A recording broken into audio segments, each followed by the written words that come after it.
Welcome back, ladies and gentlemen. Let us begin with session 2, New Challenges and Emerging Technology. Dr. Hwanil Park, Chief Director, Global Innovation Strategy Division at STEPI, will be kindly leading the second session as a moderator. Please join me to welcome Dr. Park to the floor. Okay, thank you very much. Welcome to the session 2. I'm so glad and honored to moderate this session with this outstanding expert. The theme of the session 2 is New Challenges and Emerging Technology. In this session, we'll discuss and identify the new challenges that global society and Korean new government may face currently or in the near term. And also, we'll discuss the role of the new emerging technologies to respond to the challenge. We are going to focus on AI and biotechnology. And finally, we'll try to make some suggestions to the Korean new government to strengthen our STI capacity and build up the global cooperation in the field of AI and biotechnology to tackle the new challenges. We have one keynote speaker and 3 panelists for this session. Actually, we already met and discussed about the direction of this session before. And we decided our keynote speaker deliver his speech in Korean language. And also other panelists would like to speak in Korean language because we have wonderful interpreter today. And it's for the better and clear communication and understanding of the key important issues. Okay, and actually without any further delay, I'd like to start. And from now on, I would like to change my language mode to Korean. 네, 그러면 지금부터 시작을 하겠습니다. Now, without further ado, we'd like to begin session number 2. As our kickoff presentation, we have Dr. Namsik, Head of AI at Milner Therapeutics Institute at Cambridge University. And after Dr. Han's presentation, we're going to have panel discussion session. We have 2 panelists joining us offline here, and 1 additional panel discussant is joining us from the UK online. After our panel discussion session, if we have time, we are going to open the floor and take questions from there. Now, without further ado, I'd like to give the floor to Dr. Namsik Han. Please help me welcome Dr. Han.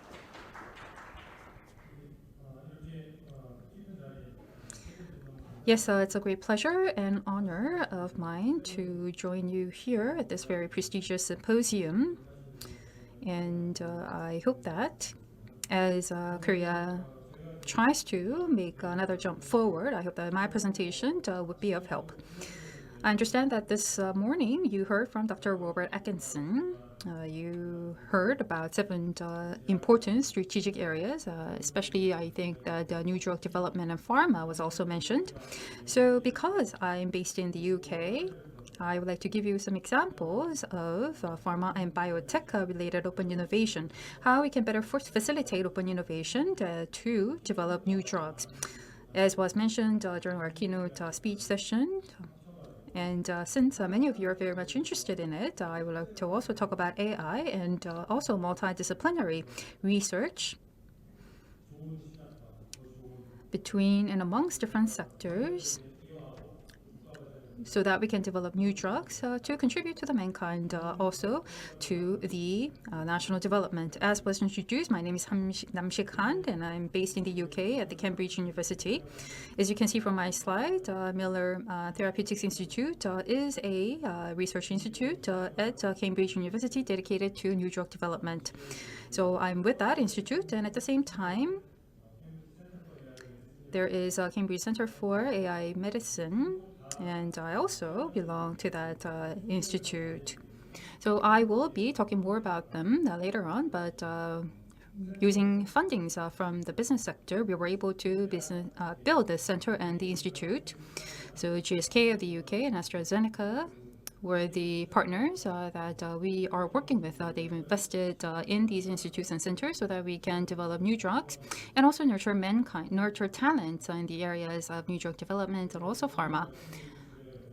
So as you can see from the slide, this is the theme of my presentation. As I just mentioned, I'm going to talk about open innovation for bioecosystem so that we can carry out successful research for new drug development. I'm sure that many of you are already aware of how new drugs are developed, but for those of you who are not familiar, I would like to say that this is a painstaking process that requires a lot of investment, a lot of manpower, and a lot of time and effort. It requires billions of US dollars in order to develop a new drug, and I believe that this is one of the most expensive projects that mankind has implemented. So there are many challenges before us, and one of the biggest issues and challenges is that, again, a lot of manpower, a lot of investments and time is required for new drug development. And we also have patients and patients' families that we also have to look after. And for them, this is not just a matter of time and effort. I think that, and money, this is a matter of survival. So I think that new drug development is very important and very relevant. Despite its significance, however, as you can see here, the success rate is not that high. I don't have a pointer with me, but as you can see, the red bar, 9.6%. That's the average success rate. And oncology or cancer, you can see that the success rate is only 5.1%, the lowest. So this is only the surface of the problem. If you look at the financial matters, the actual success rate is only half of what you see here. Even if we have a new drug developed, economically speaking and financially speaking, there are many cases where the pharmaceutical company that developed that new drug actually incurs loss. So the overall success rate is quite low. And so many of you may wonder why this is the case. And so if you study this issue, as you can see from the slide, here are some of the reasons for failures. More than 50% of the cases, efficacy is not proven. In about 1/4 of the cases, they could not predict the toxicity of a new drug. And towards the very end of their studies, although they have invested a lot of investments and manpower and time, they end up failing. So about 75-76% of the cases, it's not just because of the business operation, but scientific reasons that they fail. So as a scientist like myself and also researchers, this is very shocking. And if you look at efficacy, out of all the efficacy, the biggest failure, the reason for failure is that biochemical activity may be wonderful and the new drug may be wonderful itself. However, after phase 3 of the clinical study, sometimes, let's say for lung cancer, you have done a 3-phase study, but not for lung cancer, but the efficacy was for prostate. Pancreas. So sometimes our target linkage to disease is not established or not validated. And you may wonder how this happens, but this is actually what is happening in the pharma world. So this is the biggest issue for failure, and I believe that this is something that we need to improve. Not just myself, but many experts say that perhaps AI can help us in this challenge. So about 5 years ago, in 2017, BBC in the UK, it's like a KBS of Korea. So many mass media have studied and started the discourse whether AI can be a solution, and also Nature Biotechnology, a journal also starting in the year 2017, started the debate of AI being a potential solution. So as you can see, it was a question. It had a question mark at the very end of the sentence. AI is the solution. But I would like to share with you some of the trends that I witnessed today and give you the solution. So when we think about AI, or artificial intelligence, many people actually accept it in a very different way. This is a very big concept, very broad concept, and it's understood differently by different people. And during my talk today, in order to share with you the definition of AI, this is what I think AI is all about. So there are many differences between human beings and animal, and the fact that human beings can use tools is what differentiates human beings from animals. As you can see from here, from the old ages till today, we have developed many different tools. And I think that throughout the human history, the computer is the most successful and powerful tool that we have developed. And we're spending a lot of time using computers. We do internet shopping, we do a lot of research using computers. And so that is why we have now AI. And this can benefit our livelihoods, and this can destroy our livelihoods. As you can see from different sci-fi movies, it can have some destructive impacts. However, today, AI, in the context of my presentation, is a tool that can help our research and help improve our livelihoods. AI is deeply embedded in our daily lives, from our cell phones, computers, in our houses, factories, our roads, our shopping malls. Everywhere, AI is embedded. And when it comes to biohealthcare, what do you think is the case? Well, we have many different sectors, from diagnosis to treatment to ER to ICUs, aftercare, ambulance. I believe that AI is embedded in all these different areas of healthcare. And as you can see from this slide, we have a lot of different AI and biotech companies working in different areas of healthcare. So and drug discovery is the main point that I will be covering. But other than that, mental health and medical imaging, we also have AI, and also patient data. At the 11th hour, you can see that we also have lifestyle management and monitoring. So we have also AI businesses in those areas as well. And if you look at the amount of investments, and if you look at the new startups and M&As, you can see that the AI is widely being rolled out in the healthcare area. And another big trend that we can see is that big pharmas and AI companies are coming together to collaborate. Of course, traditional tech giants like Apple, IBM, Samsung, LG of Korea, and Huawei of China, these traditional big tech companies even are entering the biohealthcare field.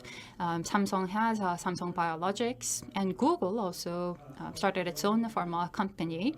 So it's not just words. I think that in many cases, these companies are actually implementing their vision. And geographically, this is how it's done. This data is a bit dated, however, and we have Hyung from Standigm. He is here with us. And including Standigm, we also have Korean companies on the international map. But only a few years ago, there were no Korean companies when it comes to drug discovery. However, the global trend is being led by the United States, and also in Europe, in the UK, especially where I'm based in, is faring well. And other countries in Europe are also doing and making a lot of efforts in order to utilize AI in drug discovery. We'll be discussing more during the panel discussion session, but during COVID-19 pandemic, we were able to see how important new drug developments and vaccine developments are important. I believe that vaccines are going to determine national hegemony going forward, not the weapons. So I think that good policies are very much required in this sense. And one last slide I would like to share with you before moving on to case studies is this. Using AI, now this is the case of the UK.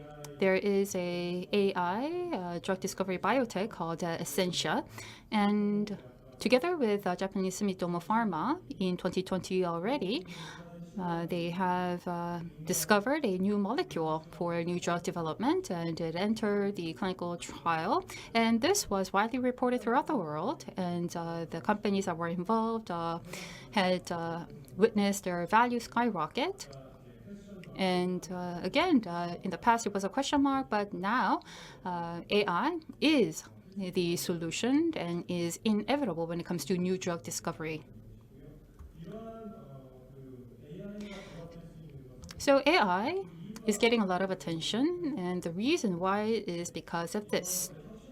Now, I believe that innovation in innovative computer development is one reason. Go player Isidore and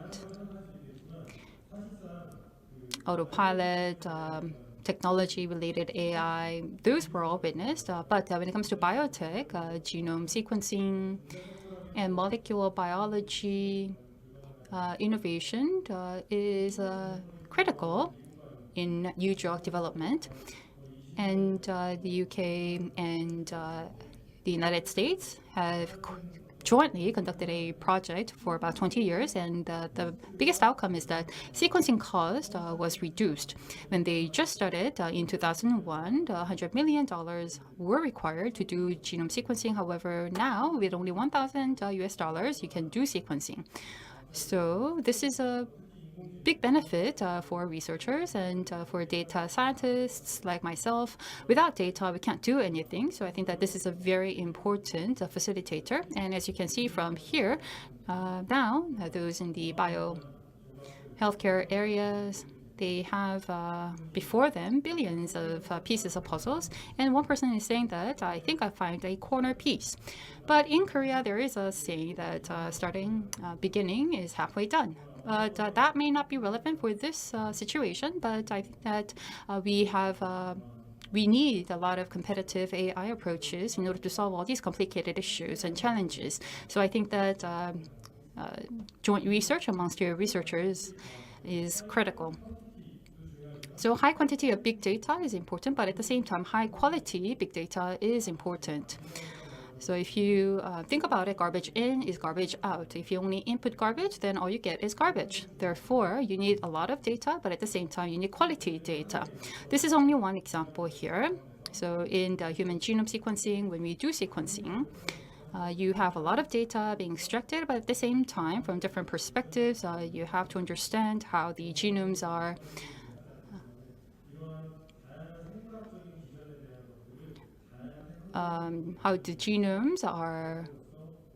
manifested and using different technologies. I think that we can do some multi-dimensional analysis and studies. And thanks to that, I believe that we can see the emergence of biotech development.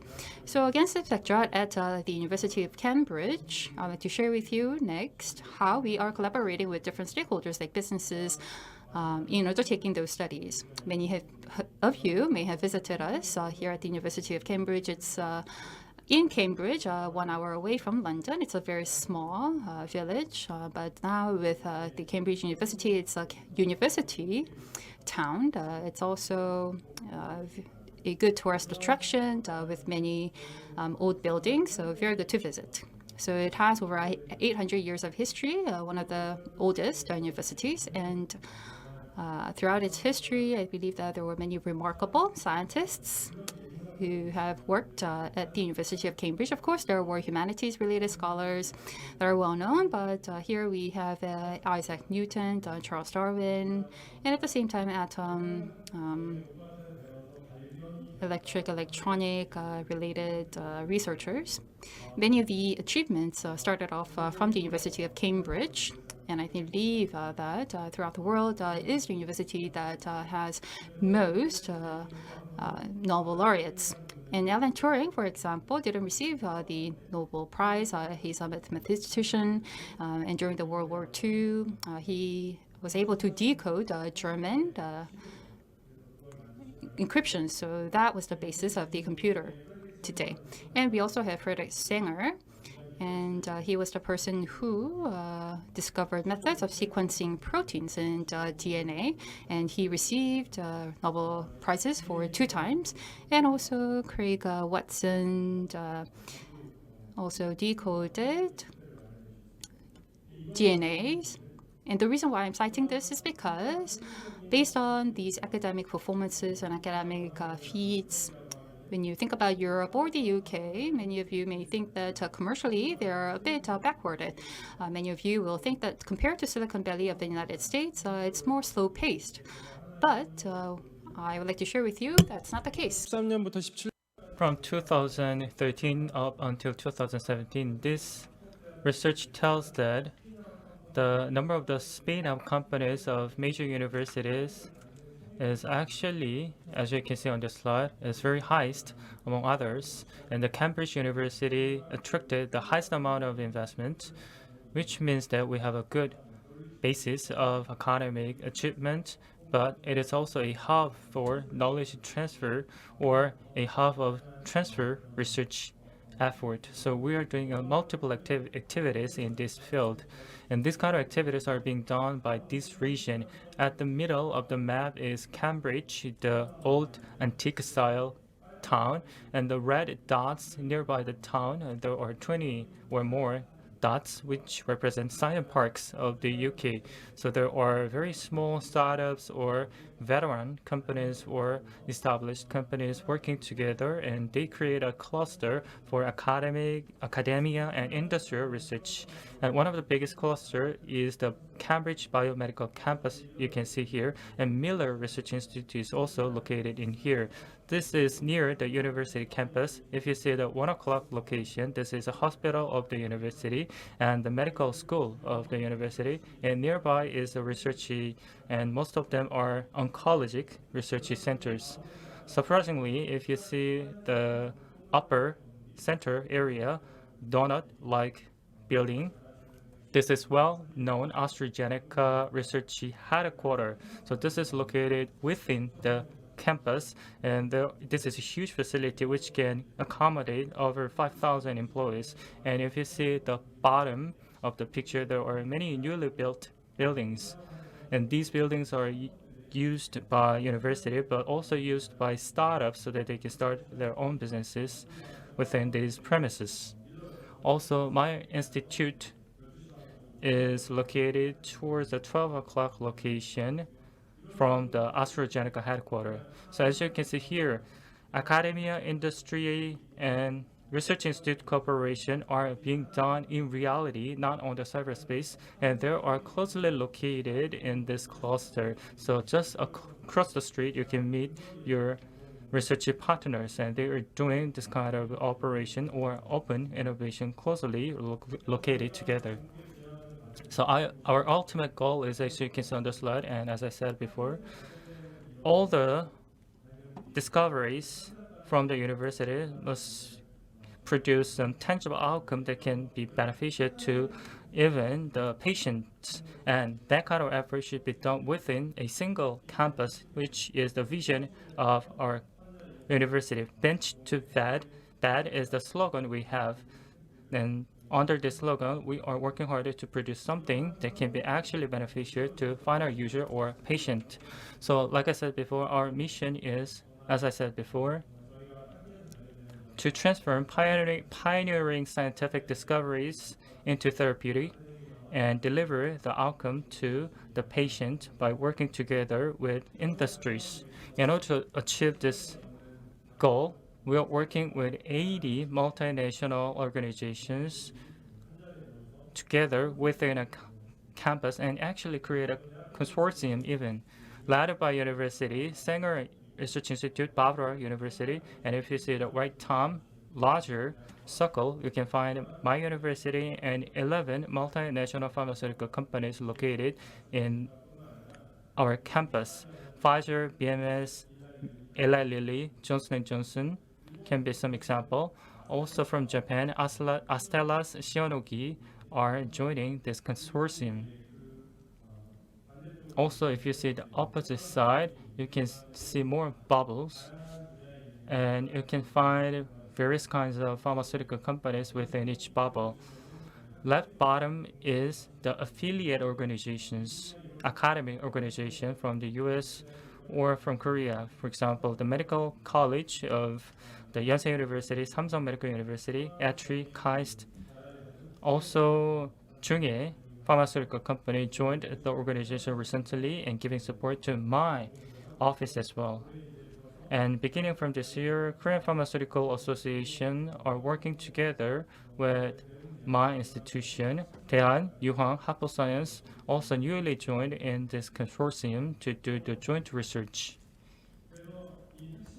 So the bottom line here is my Milner Therapeutic Institute, as you can see on the slide, is creating ecosystem so that we can accelerate the research effort and make them more effectively or efficient. But in order to make it possible, pre-agreement is very critical. If you engage in academic industry, you often say devils are in details, which means that even if you have a good cause, if you don't have any pre-agreement at the working level, the legal issue might occur or IP issue might occur in the middle of the corporation. At the same time, funding. Have a stable funding source is very critical, not to mention the confidentiality. So these all matters should be settled down in advance so that academia can work effectively with industry at any kinds of venue, including the meetings, conferences, and we need to give the place where they can actually commercialize the technology in any cases. So this is called the new paradigm or fast therapeutic research platform. So we are trying to become a fast facilitated therapeutic research center, and that is one big merit of my institute. So I think I can summarize the characteristic of my institution with 4 keywords. First, connectivity, because people need to meet each other. Of course, we have a COVID-19 situation, so we are meeting online often, but we need to meet together for this kind of cooperation. So networking chance and connectivity chances are given, including annual symposium, which are being held in June for 2 days. So we invite all the distinguished guests from each academic field. Also, in every other 4 month or every month, we are having another kinds of cooperation in meetings. And the next keyword is enable. Once a year, we are spending 1.9 million budget to enhance the enabling capability of the researchers. Another keyword would be the STAR codon or accelerator program.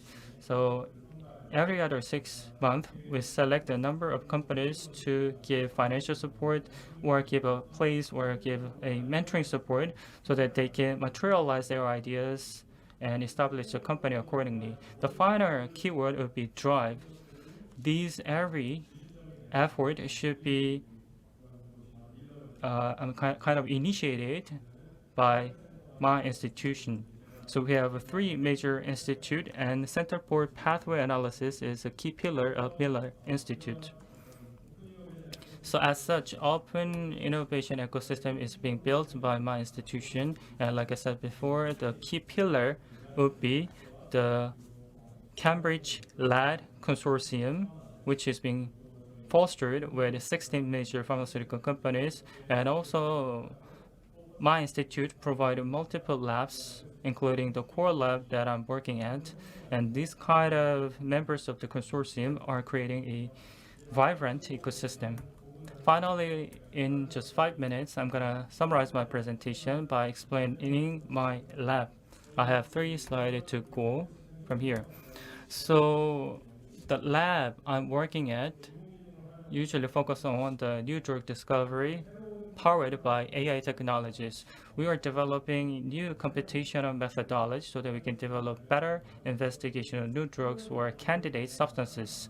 So new drug discovery of new substances, biomarkers are being discovered. As you can see on the bottom, we are looking into multiple indications. One example would be the COVID research that I mentioned repeatedly in my presentation. To make the long story short, we are using AI technologies, and as I said before, we use AI technology. As this graph tells, every day you can see the number of the mortality happening around the world.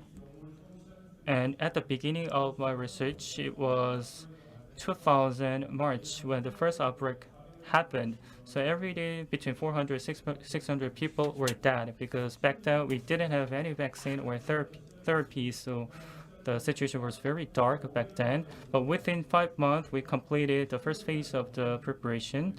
And it took 10 months to review the product and put the product into the market finally. So within 5 months, we were able to finish the preparation because from the perspective of researchers, this is kind of a new lesson I learned because I engaged in many kind of joint research, but 5 months is almost impossible because 3 months I spent 3 months for AI works and the remaining 2 work were spent for the joint cooperation with other researchers in other institutions to validate the outcome. And one institution was actually located in Germany outside the UK, so we had to use Zoom or Teams. We were very much unfamiliar back then, but we had to use those kind of online platform to do the meeting. And we worked hard to increase the frequency and the efficacy of the online meeting. But in any cases, it took only 5 months, and it tells that we can move faster in the future as we are familiar with this kind of platform nowadays.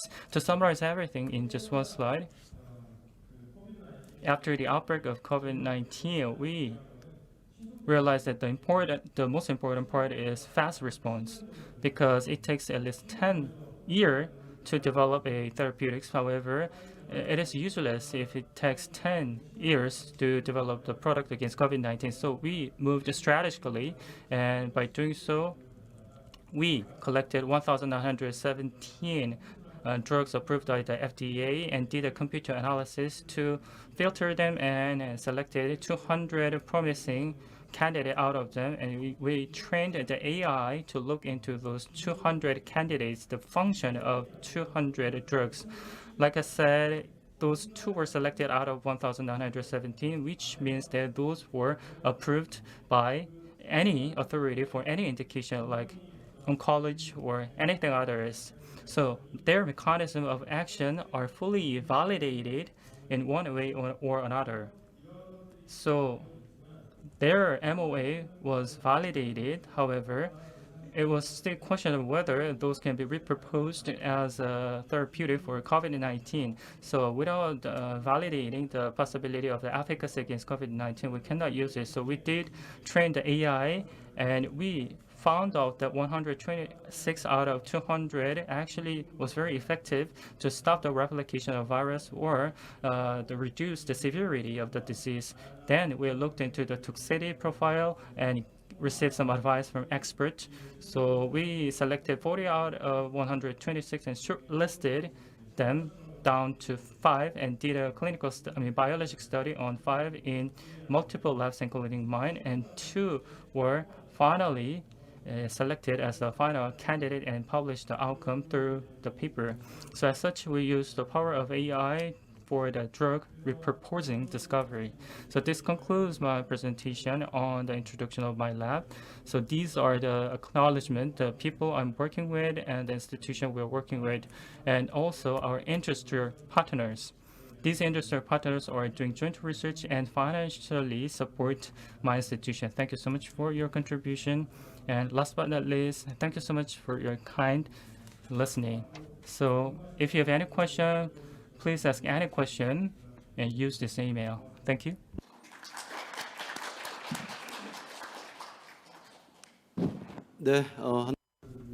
Thank you very much, Dr. Han, for that insightful presentation. I think that the presentation did cover many issues that we need to think about. When it comes to new drug discovery, you talked about how the success rate is really low and how difficult it is. However, using AI recently, you also talked about how we can increase the success rate. And another very important point is open innovation. And Dr. Han cited actual cases.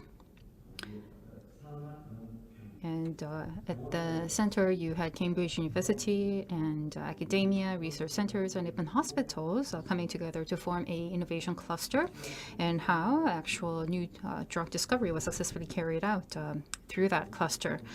So that was a very insightful case study. And through our panel discussion session, I hope that we can talk about the new challenges and also talk about the measures that we can use in order to effectively respond to those challenges.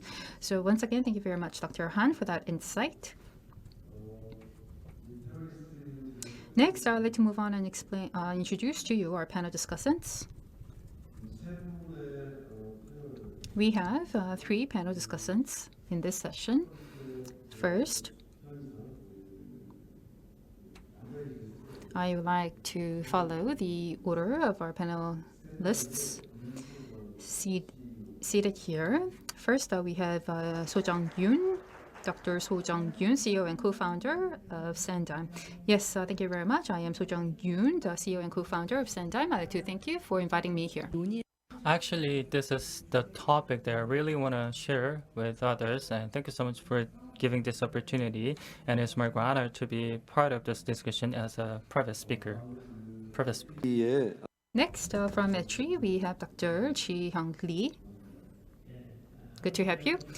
Yes, I am from ETRI. I'm the division leader for Technology Policy Research Division. Thank you very much for the invitation.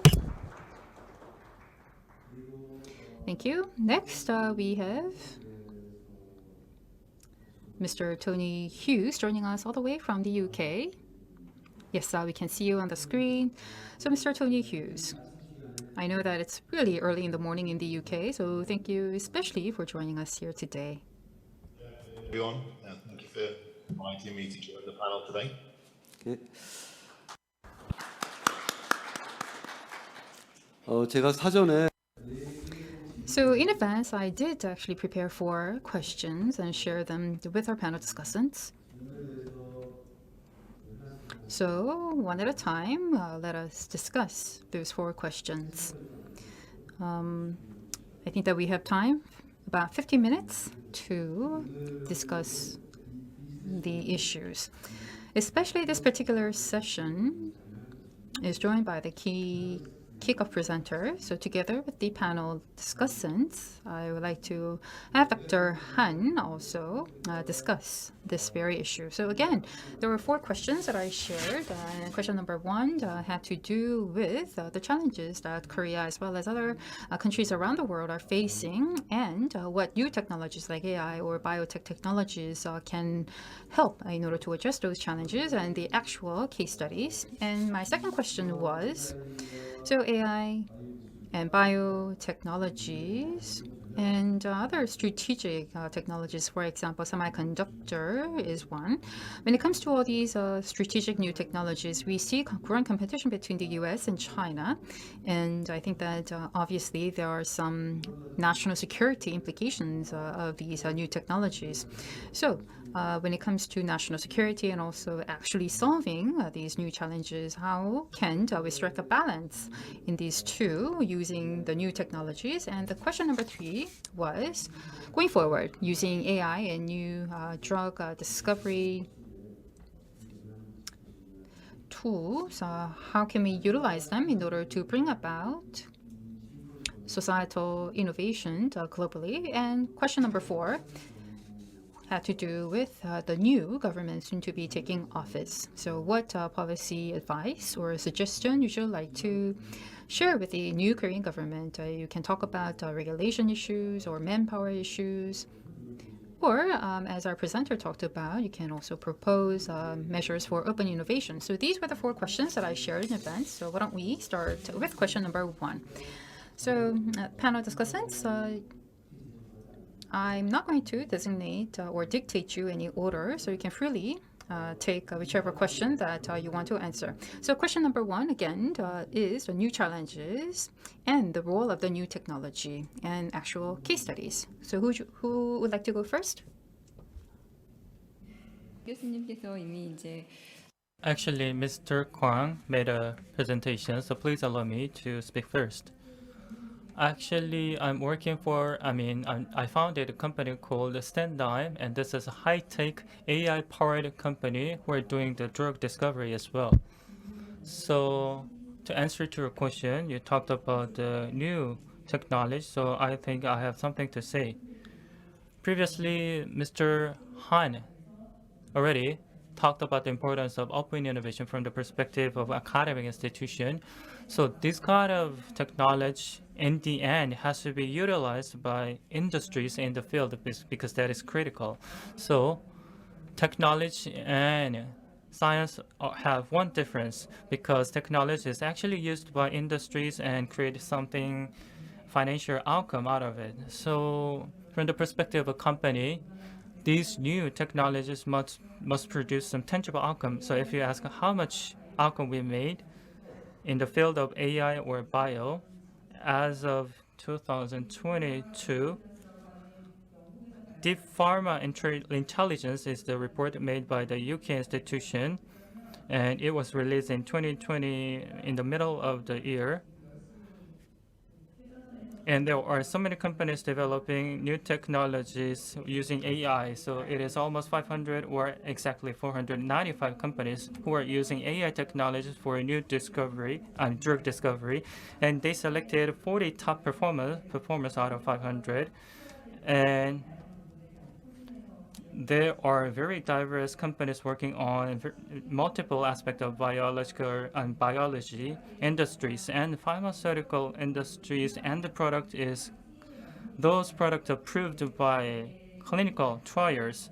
So whether you can produce the product through the clinical trial is critical from the perspective of pharmaceutical company, and none of them went through up until their final destination, because AI being used by pharmaceutical companies, but it's very difficult for them to make actual product out of AI technologies. And as you can expect, pharmaceutical companies, all the researches by the pharmaceutical companies take time for the sake of safety. So we have that kind of physical limitation. No matter how good AI technology we use, pharmaceutical companies need to have enough time because the industry itself is very conservative.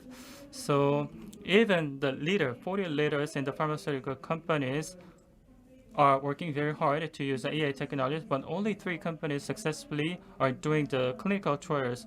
Liquors Pharmaceutical would be the top leader who are doing the second phase of the clinical trial. XINC, like I said, XINC and Insilico Medicine are the second or third comer who successfully reached the second phase. Also, my company is within the 40 company list, and we were 34th in the previous year. And Standigm is also in the list behind us.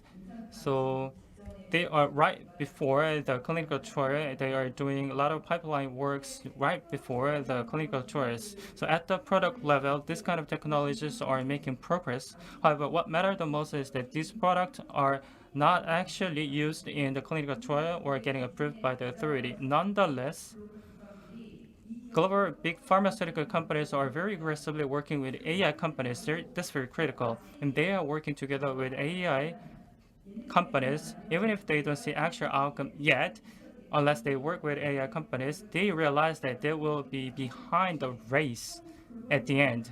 So big pharmaceutical companies not just focus on one single AI company, but they are bruising through across many AI companies and working extensively with AI companies. That shows the importance of the cooperation between AI companies and pharmaceutical companies, and there'll be one progress I should mention. So I think we need to wait and see clearly, considering the characteristic of pharmaceutical industries, so we need to be a little bit cautious. However, if you will see more cooperation between the two industries, and actual reference cases will be made in the near future, I believe. 네, 말씀 감사합니다. Thank you very much. Next, Dr. Jeong. Yes, I would like to also make some comments. So far using AI, I believe that we were able to see some success cases where AI was successfully utilized in the biotech area.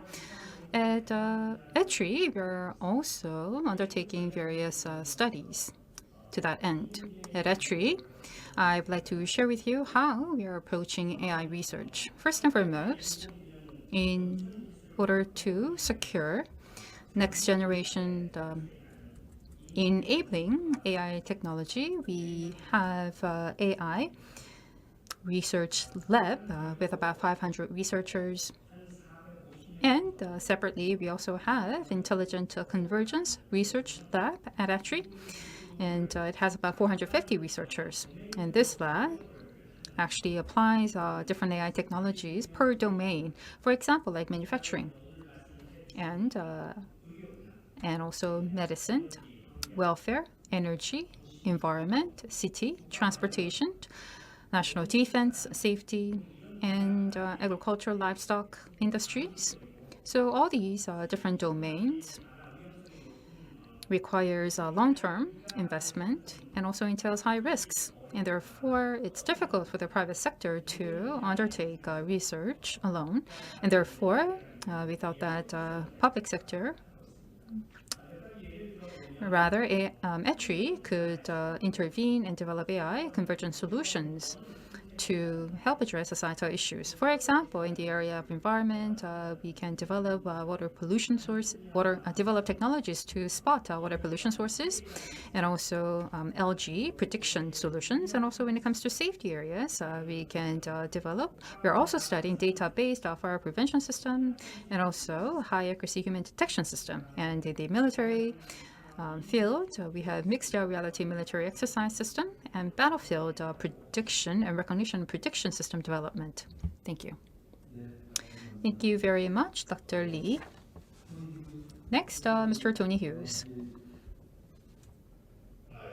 I think it's helpful when talking about artificial intelligence just to mention that when AI is brought up in a forum like this, we're actually talking about a collection of different technologies that form what we generally term as artificial intelligence. That involves machine learning, which of course is used mainly in biotech, deep learning, natural language processing, computer vision. I suppose that the science fiction version of artificial intelligence that is more broadly understood is something that would replace people and would have the same cognitive abilities as a human does. But that's some way off. So I think we should be careful about how we speak about AI and its possibilities, because it's been around for over 70 years. So I think its capabilities now have been enhanced because there's so much more data and advanced technologies out there to speed up the development of the technologies I just mentioned. But I think we're mainly talking about machine learning here. And in that sense, it has many applications across various sectors, including healthcare, of course, creative industries, automotive, retail, financial services, mining, manufacturing, and the list goes on. It's a technology that's going to impact every era of our lives.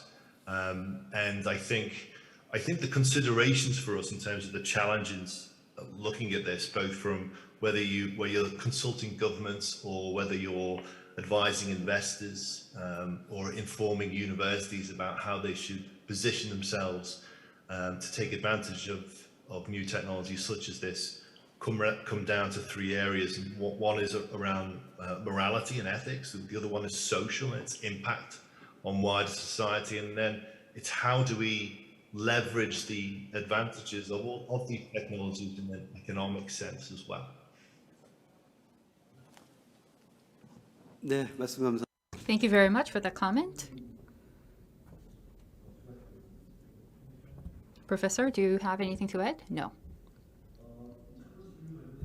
So with regard to question number 1, again, I believe that AI is being utilized in many different areas and fields, and it has a lot of potential to be utilized in other additional areas going forward. However,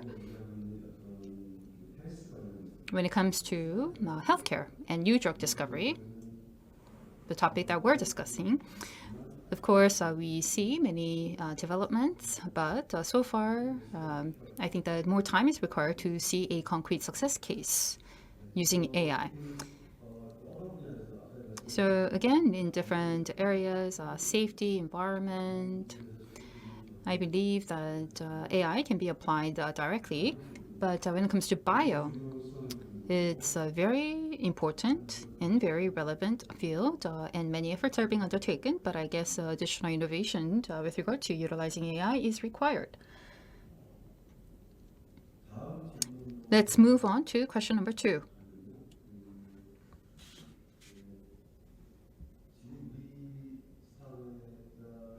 If you look around, one of the important issues that we see is the US-China technological hegemony competition. currently, many countries, not just Europe, but are fighting for technological security or sovereignty. So with regard to new technologies and strategic technologies, which are the expressions adopted by these countries, again, these new strategic technologies are very closely related to national security, and these technologies are also closely related to our livelihoods. Commercially speaking, these technologies are being utilized, but at the same time, there is also military applications for these technologies. If you look at COVID-19 vaccine,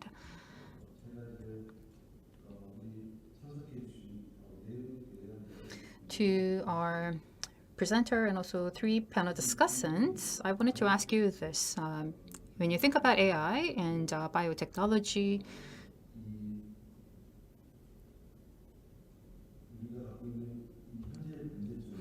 the challenges or the issues that we have are significant. And as we try to utilize new and strategic technologies, there's always the possibility that they can be abused for other military applications or military purposes. So how are we going to strike a balance? Instead of focusing too much on competition and conflicts, can we steer the countries toward better collaboration? Would that be possible? Also, if you are actually doing something at your own institutions, in that sense, please do share with us. Well, as a scientist myself, this is a very difficult and challenging question. I'm a researcher myself. I do all the research, and so I may be saying something that is irrelevant, but I'd like to ask for your kind understanding. Well, with regard to AI, I think that I can only speak for what I do. As was mentioned by our moderator, AI, and as was brought up in my presentation, when it comes to COVID-19 vaccine development, which is often cited as an example, is that in developing these vaccines, a lot of research and time was required. And of course, everyone wants to have those vaccines, but that's an ideal picture, and I don't think that only one country single-handedly can do all the work. If you look at the UK, for example, well, Europe is a very unique continent. You have different countries with distinct language and culture, and they're very proud of their own country. And if you look at different sporting games, they all root for their own country. But when it comes to science collaboration, the border doesn't really matter. So I think that for science and technological development and for humankind, I think it's essential, regardless of countries, the UK, China, Korea, the US, that we have transnational collaboration. But from a policy-making point of view, in this race for hegemony, we also have to think about balancing. And we also have to think about policies that can help secure national interests. So I understand that this is a very tricky and difficult issue. But if you think about the UK, when it comes to science and also exchanges, I think that it's more focused on giving out incentives and carrots. Let's say, for example, data. People say that data is new gold.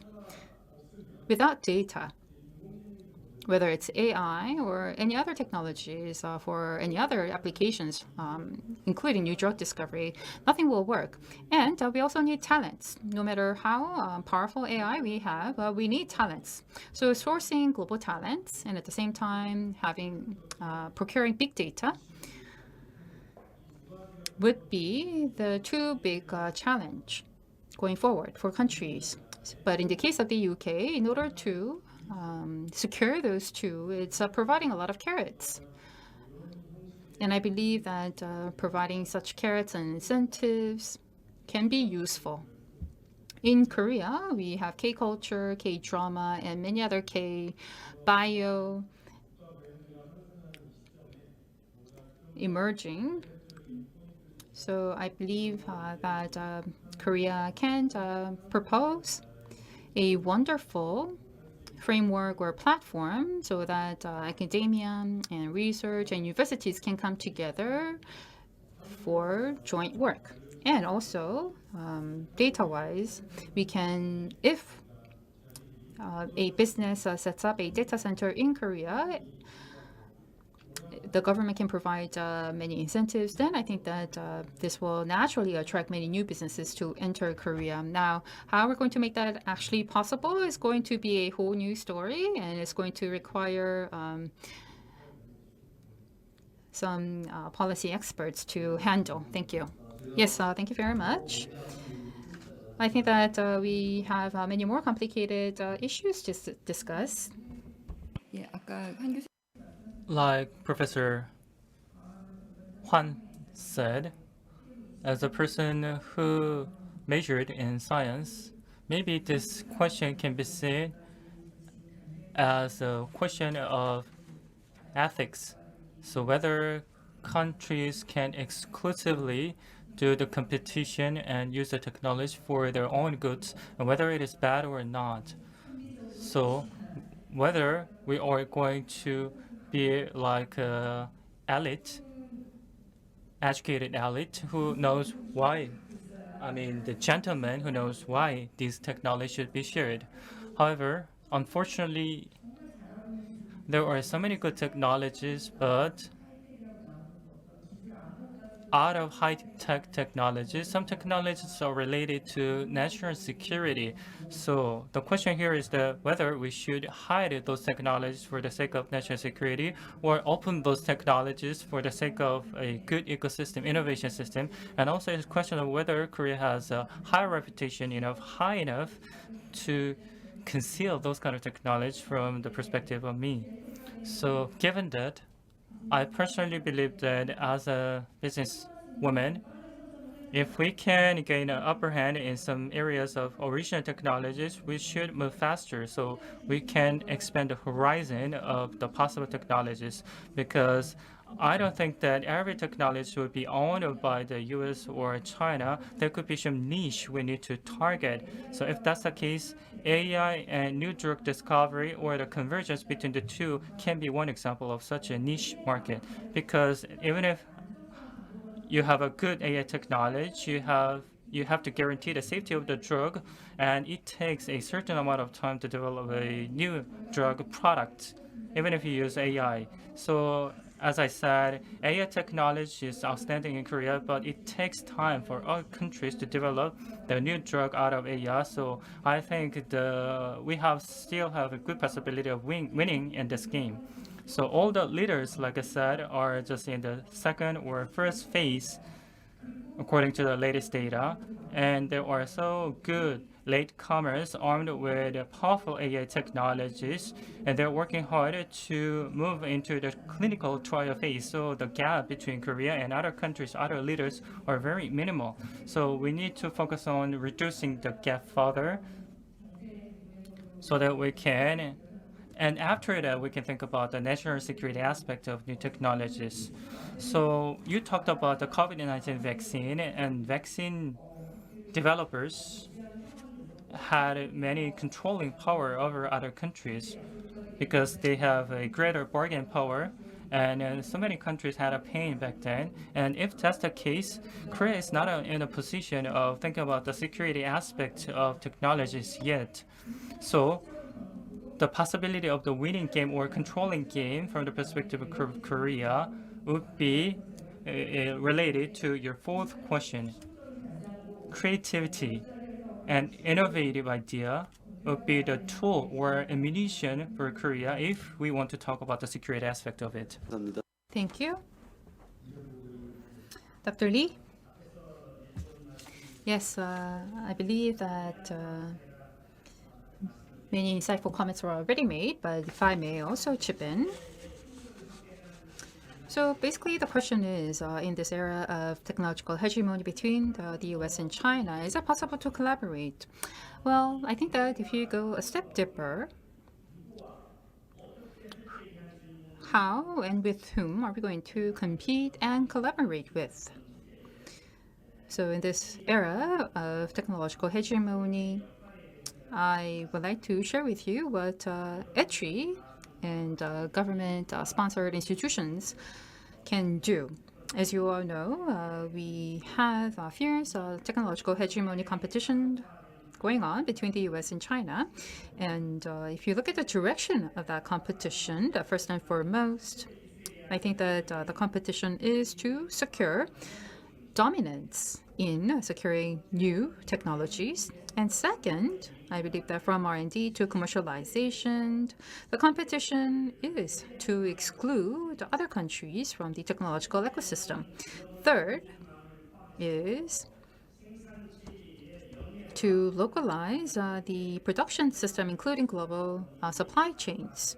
So it is towards these three directions that technological hegemony is being accelerated. So in this competition, we have on one hand the US with a lot of cutting-edge technologies, and at the same time we have China, which is leading also technological innovations. So taking into consideration these two, I think that it's really difficult to predict what's going to happen in the future, and I believe that definitely it's going to be very complicated going forward.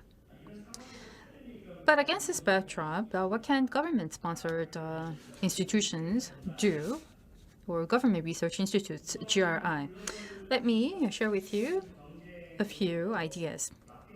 Because of technological hegemony competition, I believe that there are some strategic technologies that will be at risk. So I think that we have to focus on these strategic technologies and try to have some self-sufficiency. And I think that ETRI and other GRIs need to spearhead the efforts in order to have that self-sufficiency in those strategic technologies. Perhaps we can develop strategies to regulate the technologies of other countries and do also stress test on the technologies that were developed locally.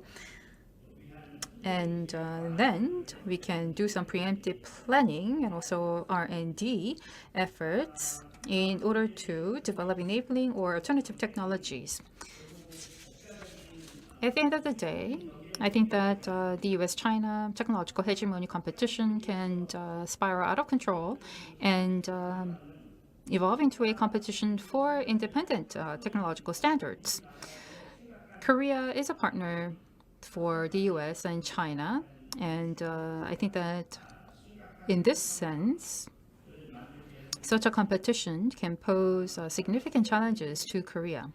Therefore, GRIs would have to make some active efforts in order to promote standards. So far, with regard to 4G, 5G, and other mobile communication technologies and memory semiconductors, Korea did lead global standard setting efforts.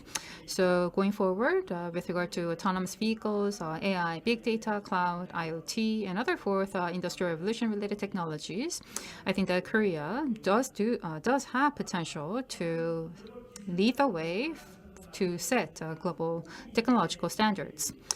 Going forward, I believe that this technological hegemony competition is going to be also about securing talents. So GRIs need to collaborate with different universities and businesses to nurture talents and also to develop more customized talents that the businesses require.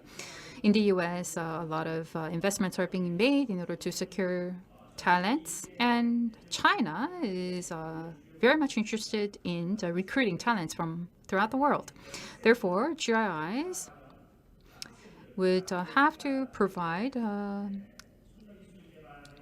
opportunities to develop cutting-edge technologies to university students, masters, doctors, doctorate degree students, and also postdoctorate students and other researchers. And if we can have those technologies developed and transferred to SMEs and also venture startups, then I believe that we can strengthen our technological competitiveness. And finally, in order to lead the way when it comes to building a technological ecosystem and supply chain, I believe that global collaboration is a must. I believe that trying to localize a global supply chain is going to also affect not just the enabling technological development, but also technology commercialization efforts. So using the technologies developed locally, sometimes this can lead to different blocks in the world, and therefore I believe that going beyond perfunctory exchanges with different universities and research centers and business overseas, for example, in the US and China, GRI is actually make some proactive efforts in order to have some in-depth collaboration exchanges. Thank you. Thank you very much for that comment. Mr. Tony Hughes, any comments? Yeah, I would agree with much of what my fellow speakers have already mentioned. All I would say in terms of threats and opportunities is that the real threat is that you don't take the opportunity that new technologies provide you with. And I think you have to do four things as a country. I think you have to improve access to data, whether that's through data trusts or creating centers for ethics and innovation. I think you have to improve the supply of skills, funding masters, AI courses, PhD places, encouraging collaboration through fellowships internationally. I think you can increase your AI research through your national institutes. We have the Turing Institute here, which is our National Institute for AI and Data Science, create new centers for doctoral training. And then on a governmental level, you can support the uptake of AI through various measures and creating advisory groups from all sections of industry and society to help you develop your industries or transform your industries in the right way. I know about 3 years ago, we introduced our first industrial strategy for many decades here. And a key plank of that was how do we support our knowledge industries better? We just released our first AI strategy last year and how to do that through 3 particular pillars. But I think the key to it is that you don't see it as a threat, you see it as an opportunity. As I said, the only threat really is that you don't grasp this opportunity that it's given to you. And as some of my fellow speakers have already mentioned, you do that through encouraging and nurturing innovation across research, but also in industry, and encouraging, and this is very important, collaboration, not just across different disciplines, but across different countries, because if you take 2 good ideas, you always get that bright star. Thank you. Thank you very much, Mr. Hughes. So now that I listened to the 4 discussants, the challenges before us, the competition amongst different states for technological hegemony, to solve that is to promote trans-border collaboration and also to expand innovation. And as was highlighted by many discussants already, I think that access to data and promoting the use of data would be critical. Also, talents. We need to nurture global talents and collaborate closely with other countries for the free flow of global talents would be also necessary. And Korea also has to have some power when it comes to enabling technologies in order to cope with external risks. And having said that, I believe that ETRI and other GRIs have a significant role to play. So I think that this is also closely related to my question number 4. We do have some limited time, so I'm going to briefly touch upon question number 3. So question number 3 was about AI and new drug discovery and other new technologies. So how do you foresee the development of these new technologies, and what sort of impact do you believe that they will have on global society? AI, it's a general technology, and so it can have implications on national security and other areas and industries. And when it comes to new drug development and other biotech, this is something that we need to secure to ensure sustainable global societal development. So maybe I can ask two discussants for their opinions regarding question number 3. Yoon, would you like to start? 우선 To begin with, the future shape of new technology. Regarding the future shape, we're talking about a continuously, and I believe that the greatest potential of new technology would be, I think you need to always remember that a lot of failure will create a success. And that is one difference between new technologies and established technology. If I narrow down the scope to the pharmaceutical company, it takes a lot of time and effort to produce the final outcome as a product, and it takes huge amount of time and resources, and sometimes we accidentally make a success. So you have a huge piles of failures and small amount of success, but that kind of failures were not very much useful for the next round of success in the past. So if you face a failure, that was just a failure, and you need to start from the scratches in the next round of innovation. So each technology development were kind of in silo. So people used to think that the pharmaceutical industry was all about the money they spend. But with the inclusion of AI, one difference made by AI technology was that you can gain insight out of a bunch of failures, because they are a source of training the next round of the success. So those are very much siloed data that was created by the pharmaceutical industry, but now we realize that those kind of failures can be an asset to increase the possibility of the success in the next round of the project. So if you experience a lot of failures, you can improve the possibility of the success. That kind of virtuous cycle can be created by the power of AI technology. So Standigm also made multiple attempts and was smart enough to experience a lot of failures and use those failures as a source for the success of the next project. So we created such a failure platform. So instead of making a success in the short run, we tried and experienced a lot of errors and create a platform out of it to have a kind of failure platform. So that would be the one benefit of a technology. So this could be applied not just to pharmaceutical industry, but to other industries. This kind of structure can be replicated in other industries as well. We always say that the failure is a matter of success, but in most of the cases, that is not matter. That's just a pimp memory in most of the cases. But since we have AI technology, actually the failure can be the matter of the success or the shortcut of the success. So that is one difference between pharmaceutical industry and other industries regarding the power of AI. Thank you. I think that I completely echo what you just said when it comes to AI. I think that negative data is a useful tool to enhance the accuracy of AI. When you're developing AI for games, when you teach how it can lose, then you can end up developing an AI that has a high win rate.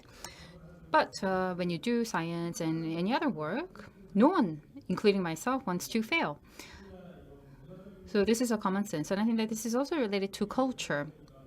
I've been living overseas for many years now, and now I'm very proud of my failures. I'm open about my failures. I tell people that I tried but couldn't make it. But if you look at Koreans and also Asian people, they don't ask questions because they feel that they are asking stupid questions or not relevant questions. So when I was studying overseas for the first time, I was told by my professor to ask questions. So now that I think about it, it's sometimes has to do with culture. And perhaps this is something that we can also propose to the new government of Korea. Instead of verbally promoting open innovation, not to be afraid of failures, and etc. I think that it's very important to create a culture in society where there is no stigma for failing. So based on that, I believe that we can lay out the foundation for another jump forward. And with regard to question number 3, if I may add, for new drug discovery, I've already talked about it earlier, but for AI, and if AI develops and progresses further, I think that many things could happen. And one thing that is good about it is, maybe this is too extreme, but I think that we could create a society where new drug discovery is not necessary, because we can use AI to prevent falling sick. So if preventative medicine using AI can be a reality, then I think that we don't need to develop new drugs. And actually, we are seeing some of that becoming a reality in the UK. There is a Cancer Research Institute, and they're investing huge amount of funding to develop oncology-related therapies. And we also have Tesco, who's also running HomePlus in Korea. And they actually collaborated to do data sharing and also to develop technologies. So if in the UK, at a certain zip code, what sort of diet do they have? Are they purchasing from Tesco cigarettes? Are they buying meat? Are they buying a lot of chips? And in other regions, are they buying a lot of fruit and healthy diet food? So they are sharing all this data in order to look at the overall developments of different societies. Then I think that we can have some precision medicine or personalized medicine. And this is on this far extreme. Another example at the another side of the extreme is, let's say we have to take a drug, and we have precision medicine with us. Well, this is something that should not happen, but let's say all 5 panelists, including the moderator, has the same disease. Let's say it's a cancer.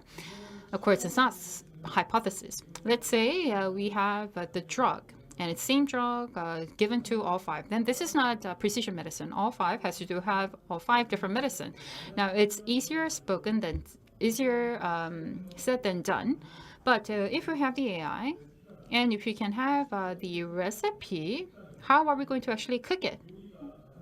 Let's say all 5 needs 5 different food dishes. Then the cook has to cook 5 different dishes. But if you look at the current industrial process, they're going to only be able to cook the same dish for all 5. And in that case, there is no precision medicine. There is no tailored medicine. So if a doctor presses prescription, then right next to him or her, the machine will produce a drug. So using 3D printer technologies and also AI and pharmacology, and the professors in all these different areas can come together, and they're actually studying whether or not we can use 3D printing technology to develop precision and tailored medicine. So again, I think that all these efforts are going on, and sooner or later we will see a very new future. Thank you very much. The value of failure is something that was highlighted by our panel discussants.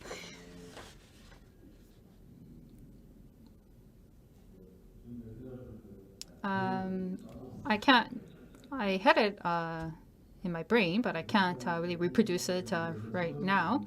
But anyways, with that, let us move on to our final 4th question. Next week, we will have a new government taking office in Korea. So why don't we talk about the message that we would like to share with that new government? In Korea, I think that we have our own challenges.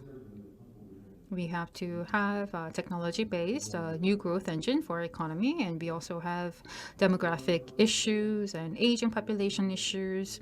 So amidst all these challenges, and to cope with all these challenges using AI and biotech and other new technologies, in order to increase the role of the new technologies, what is the issue that the Korean government has to pay attention to? You can talk about workforce, or you can talk about business innovation related regulatory issues, regulation stifling innovation, or you can also talk about open innovation issues between the industry and academia, or between Korea and the global community.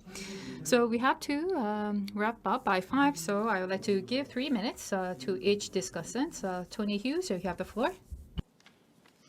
Yeah, thank you.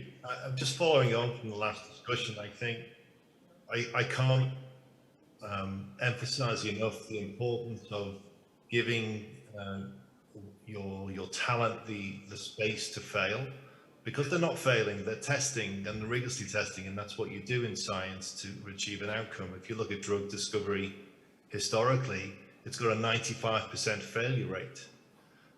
I think even if we have to manage the expectation with AI platforms within drug discovery that can speed everything up, even if you times that by 2, you're still going to have 90% failure rate. But that's fine, because you need to constantly test your I suppose in real life, you test your opinions all the time, test your arguments, you have to test your data, you have to test your technology, and you have to test that also with people. So that takes time. And I think if you look at, organizations like Standigm you have in the panel, they have a complex mix of talents within that organization that encompasses biology, data science, computer science. And I know from running companies like that in the past that you have lots of egos. You have to figure out how they're going to collaborate with each other. There's often status within science as there is within every area of life. So innovation through collaboration is easy to say, it's difficult to do, and you need to make sure you create an environment that rewards that kind of risk taking and collaboration across different industries and talents. And how you put together that mix makes you successful or not. If you look at Silicon Valley, for example, it's also always held up as the litmus test for how you're developing that knowledge economy locally.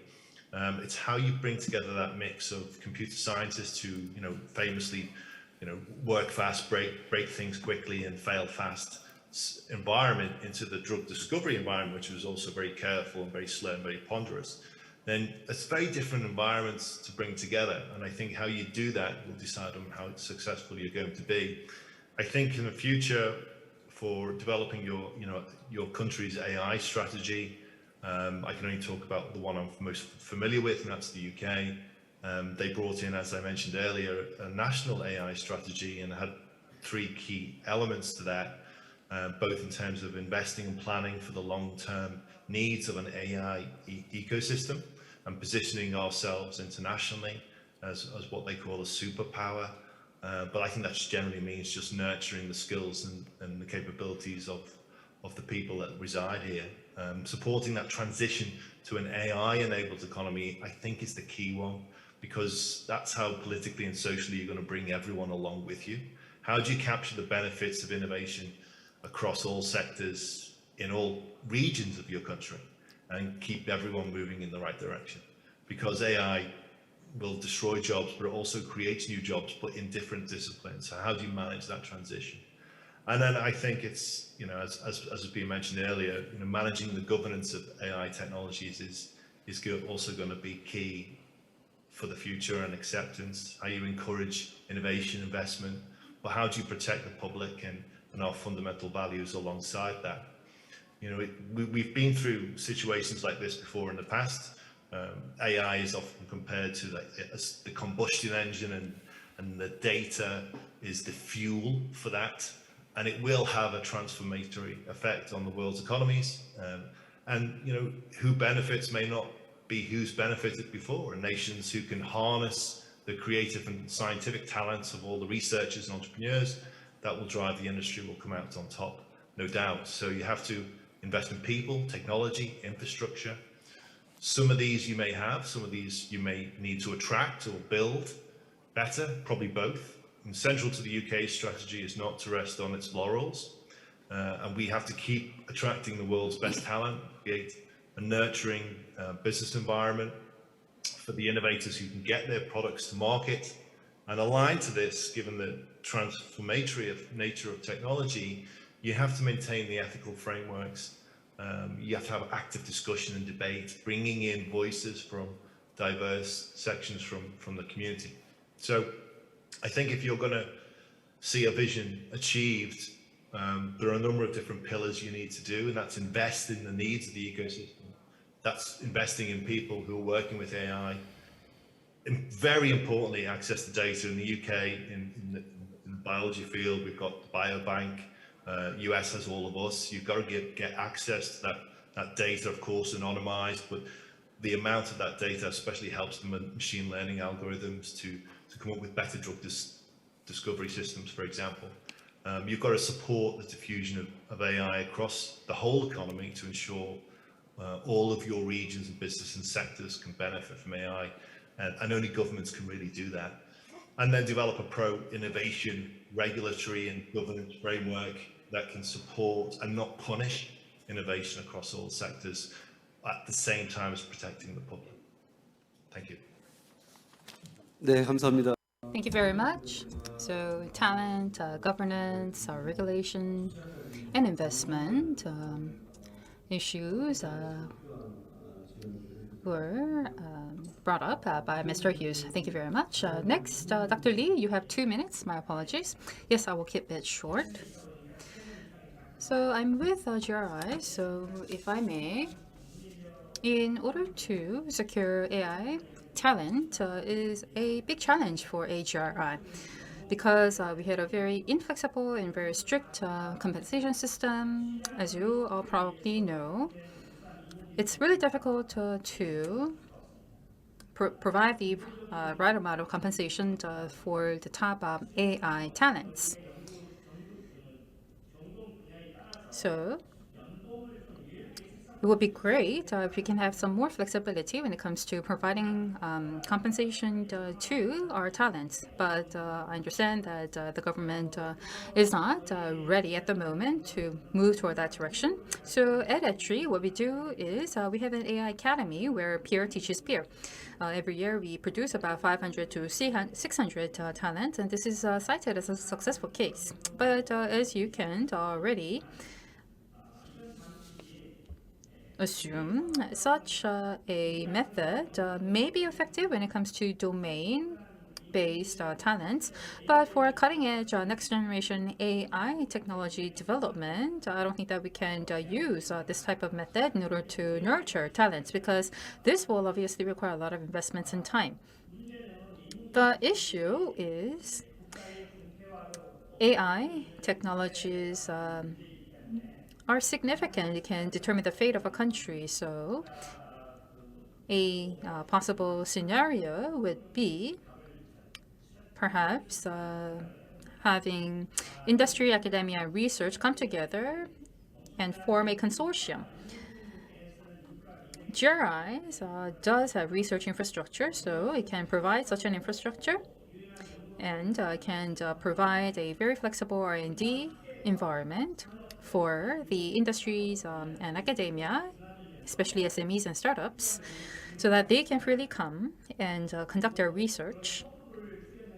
And if GRI can provide a hub for them, providing AI training and consulting services, then I believe that tripartite efforts can flourish and contribute to enhancing national competitiveness. We can also take it to the global level for global collaboration. But anyways, before that stage, GRIs can play that supporting role. I understand that Cambridge cluster is already doing that, so I'm very jealous of it. Thank you. Yoon, you have the floor. 1 minute. Actually, this final session is the session I really anticipated for. To make the long story short, if the new government want to foster the new technologies and want to make policies favorable to them, you need to set the right priority. Who you will support. It talked about the importance between the 3 pillars of the corporation, but I think you need to focus on the high-tech companies first when you design incentive, because like I said before, high-tech industries are creating something out of nothing, emerging technology out of nothing, null. So they need to be very flexible and agile. So the government-funded institution, public institution, the infrastructure can be made massively by the government, but it takes a huge amount of time to actually create such infrastructure because of many reasons. So the flexibility, the huge flexibility can be only given by private sector. So actually one perspective I want to break is that high-tech companies can be only made by universities. No, I don't think so. Especially when it comes to AI technologies, there are so many good papers produced by, of course, some of them are produced by university, but by DeepMind under the umbrella of Google. So the private sectors are also producing huge amount of AI papers, and they are making relevant technology as well. So that is bias. These high-tech technologies can be only done by PhD holders at university. No, I don't think so. So in case of AI technologies, you need to think fast, and that's why there are so many youngsters who are very good at AI technologies. Of course, some industry requires a time to master the discipline, but there are so many youngsters who are very good at AI technologies. So it takes so much of the time for them to actually earn a PhD degree. But before that, we need to give them a chance to make a huge progress. So one key also I want to say is that the financial support, the companies and the support given by the government so that they can survive through the difficult times. So that kind of support should be given by the government. Of course, there are many supports are given by the government. In case of my company, at the very beginning, we used the help of the government like accelerator or incubator, and TIPS was very interesting because it was the very much a program that focus on the support for the private sector from the perspective of private sector. But one regrettable thing is that those companies at the Series A level have very good accessibility to funding possibilities. However, as we go through the next rounds and scaling up the company, it's very difficult for them to get access to more diverse or rich financial supports. There is no government support in this bridging phase. Of course, this is related to the tax because you cannot just randomly use tax money to help them. So I'm not saying that I want to use those kind of tax money for random outcome. So maybe we can indirectly support it by the government. One thing I want to say is that within this ecosystem, high-tech companies can need to given with a new concept of ecosystem because you need to create a channel where the funding sources after round A can be distributed to the high-tech companies. So not just high-tech companies, but investors must be facilitated by the government, and role of the investors is very critical. That should be recognized by the government. Global investors and domestic investors usually very conservative because they always think about the possibility of exit. They need to be given with more channels for exit or profit making, and by doing so, they are willing to invest more for companies after those who went through the Series A round. So by doing so, you can give the momentum for them for growth. However, still, I don't think that there are no bridging support by the government or incentives. So high-tech companies are usually a hybrid company, so they are not going through the usual IPO process, because if you wait until the IPO happens, global multinational companies will be far ahead of the rest. Actually, I want to show you that kind of data because there is a company who were founded at the same period of time like my company, and the size of the round is twice than my company, and that twice is already a huge gap. So in Korea, my company is one of the companies who attracted the biggest fund, and even we got the fund from the Singaporean government. Nonetheless, that same Singaporean government invests in Silico or Shrinico Nasdaq, who win IPO, and the size of the round as time goes by is larger and larger. It is not just the gap of multi-million. Because they are getting few 100,000 million of funds from investors. So like I said, AI needs to experience a lot of failures to make a success, but I don't think that that kind of success can be obtainable without getting enough funds. AI is not a magic. You need to give a right input to the AIs, and that input costs a huge amount of money, and that kind of cost is not just given by the ecosystem. And I think I'm furious a little bit because of the topic. 예, 직접 기업을 Thank you very much.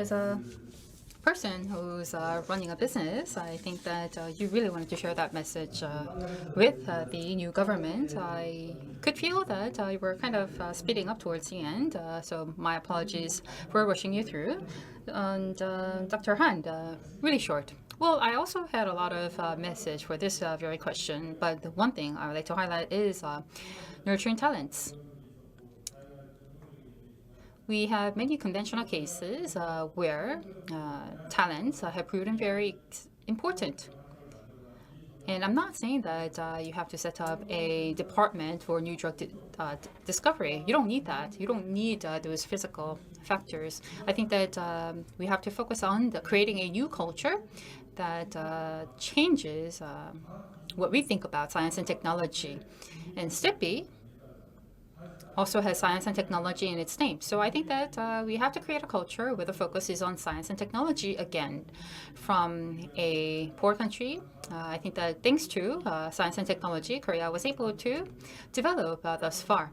And if you look at smart brains, they all try to major medicine. They believe that engineering is not going to give a break for them. And we hear a lot of complaints from engineering professors that they don't have any talents. So again, I think that this is no solution. So a fundamental solution would be science and technology. Many youth are crazy about idols and sports stars. And I think that likewise, we would have to have a culture, a breakthrough, so that a lot of young generation could root for science stars. So AI is important, but for all science and technology, for elementary students and middle school students, we have to have them dream about becoming a scientist. We have to have a culture where more young students dream about being scientists in the future. Thank you. We have President and Deputy President of STEPI still joining us, and we also have members from KDI joining us in this session. And in this very session, we were able to hear a lot of proposals and suggestions for the new government, not just STEPI, but for their other GRIs in Korea. I think that these are some of the issues that we also concur with and would like to bring it up to the new government. Well, we are a bit behind schedule, but I think that it was a very insightful session. So perhaps I would like to ask you for your kind understanding for going a bit beyond our planned schedule. Whether it's partner country or partner industry, academia, research center, I think that we have to come together to form an ecosystem to nurture talents and have the private sector lead the way. And along with it, we need government support and incentives. So yes, I understand that there is more to talk about, but with this, because of time constraint, I would have to wrap up the session with this. So again, thank you very much, Mr. Tony Hughes, for joining us all the way from the UK. Thank you. Bye-bye. Thank you, Dr. Bach, and thanks again to our amazing speakers and panelists for sharing your insights. Ladies and gentlemen, now it's time to announce the end of 2022 STEPI Global Symposium.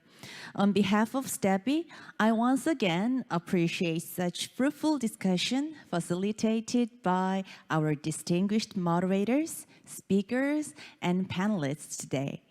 And I would like also extend my gratitude to all the participants who have joined us both virtually and in person.